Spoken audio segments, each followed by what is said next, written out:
The year was 356 BC. In the northern Greek kingdom of Macedonia, a legend was born. His name was Alexander. He was the son of King Philip II, a fierce warrior, and Olympias, a woman of fiery spirit and noble lineage. Their son was destined for greatness. Alexander was a precocious child displaying intelligence and ambition from a young age. He excelled in physical pursuits, proving himself a skilled horseman and warrior in training. Stories abound of his untamable spirit and thirst for knowledge. One famous tale tells of Alexander taming the wild horse Bucephalus, a feat that impressed even his hardened father. But Alexander was not just a warrior. He was also a scholar.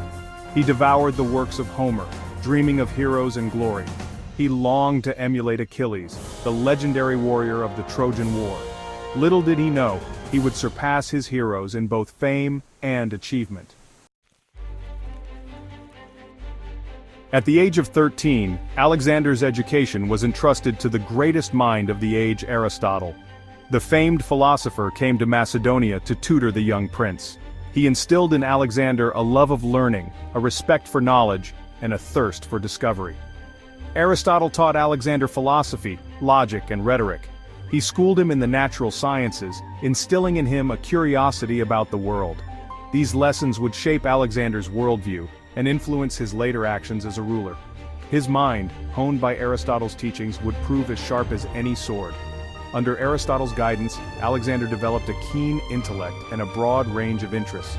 He could debate philosophy with the sharpest minds. He could discourse on poetry and literature. He could also command armies with unmatched skill and courage. This unique combination of intellect and martial prowess would make him a legend. The idyll of Alexander's education was shattered in 336 BC. This was a pivotal year not just for Alexander, but for the entire ancient world. His father, Philip II, was assassinated. The sudden and violent death of Philip left a power vacuum in Macedon. At the age of 20, Alexander found himself thrust onto the throne of Macedon. The young prince, now king, had to navigate the treacherous waters of politics and power. He inherited a powerful kingdom, a well-trained army, and his father's dream of conquering the Persian Empire. The Macedonian army was a formidable force, known for its discipline and innovative tactics. Many doubted the young king. They saw him as untested and perhaps rash. Whispers of his inexperience echoed through the halls of power. They saw him as untested and perhaps rash. But Alexander was not one to be easily discouraged.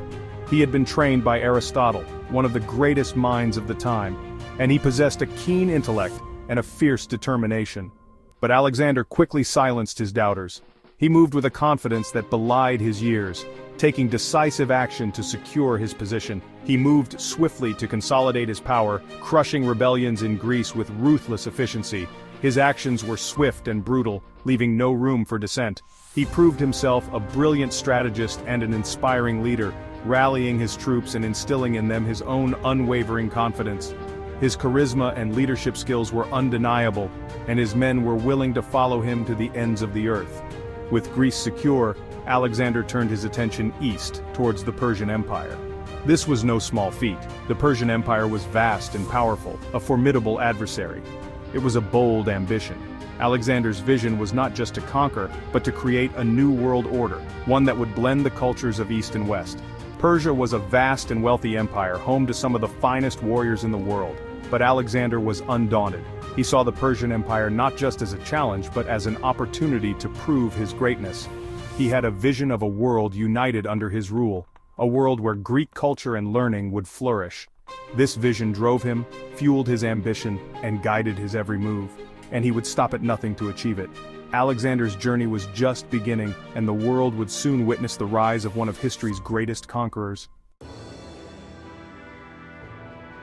Section 4. Across the Hellespont, conquering Persia begins. In 334 BC, Alexander led his army across the Hellespont, the narrow strait separating Europe from Asia. This crossing was not just a geographical move but a symbolic gesture, marking the beginning of his ambitious campaign to conquer the vast Persian Empire. The Hellespont, known today as the Dardanelles, was a critical juncture, and crossing it meant that Alexander was fully committed to his grand vision. This was no mere raid. This was the start of a grand campaign of conquest, a clash of civilizations that would decide the fate of the known world. Alexander's army, though smaller in number compared to the Persian forces, was highly trained, disciplined, and motivated by the vision of their young and charismatic leader. The soldiers knew that they were part of something much larger than themselves, a mission that would be remembered for centuries. Alexander's first victory came at the Granicus River. This battle was crucial as it set the tone for the rest of the campaign. The Persian forces, confident in their numerical superiority, were taken by surprise by Alexander's bold tactics and the ferocity of his troops.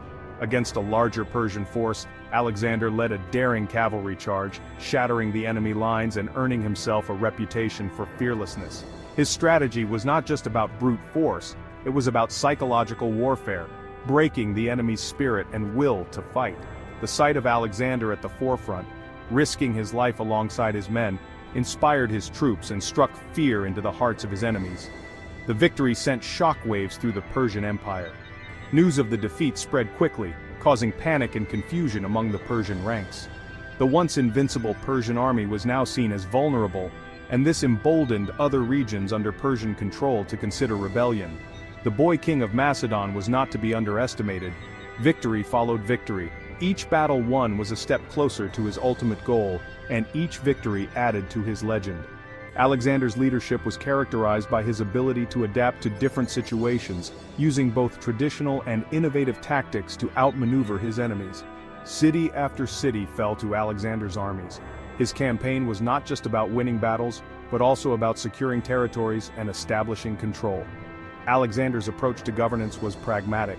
He often left local rulers in place, provided they pledged loyalty to him, thus ensuring a smoother transition of power.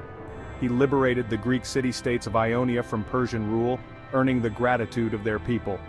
This liberation was a significant propaganda victory, as it portrayed Alexander as a liberator rather than a conqueror. The Greek city-states, long under the yoke of Persian domination, welcomed Alexander's forces as saviors, further bolstering his support and resources. He marched south, conquering the Levant and pushing ever eastward into the heart of the Persian Empire. Each new territory brought new challenges, but also new opportunities for Alexander to demonstrate his military genius and diplomatic skills. His ability to integrate different cultures and peoples into his growing empire was a testament to his vision of a united world. Ahead lay the ultimate prize, a final confrontation with the Persian king Darius III. This showdown would be the culmination of Alexander's campaign, a battle that would determine the future of the Persian Empire and solidify Alexander's place in history as one of the greatest military leaders of all time. The stakes were incredibly high, and both sides prepared for a confrontation that would echo through the ages. Section 5. The Untamable City, Tyre's Heroic Resistance. Alexander's advance was not without its challenges. The terrain was difficult, and the defenders were determined to hold their ground. Every step forward was met with fierce resistance, and the Macedonian army had to adapt to the ever-changing conditions of the battlefield. In 332 BC, his army arrived at the island city of Tyre, a major naval power and a vital strategic target. Tyre was not just any city, it was a symbol of maritime dominance and a hub of commerce and culture. Its location on an island made it a formidable fortress, seemingly impervious to any land-based assault. The Tyrians, confident in their impregnable defenses, refused to surrender. They believed their walls and the sea would protect them from any invader. The city's fortifications were state-of-the-art for the time, and its defenders were well prepared and highly motivated to repel any attack. They would soon regret their defiance.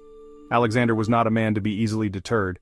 He saw the refusal as a challenge, a test of his military prowess and strategic genius. The stage was set for one of the most epic sieges in ancient history. The Siege of Tyre was one of the most challenging campaigns of Alexander's career. The city's defenses were robust, and the Tyrians used their naval superiority to harass the besieging forces. The siege required not just brute force but also ingenuity and relentless determination. For 7 long months his armies besieged the island city, repelling sallies and enduring fierce resistance. The Tyrians launched numerous counterattacks, attempting to break the siege and drive the Macedonians away. Each day brought new challenges, and the toll on both sides was immense. But Alexander was nothing if not persistent.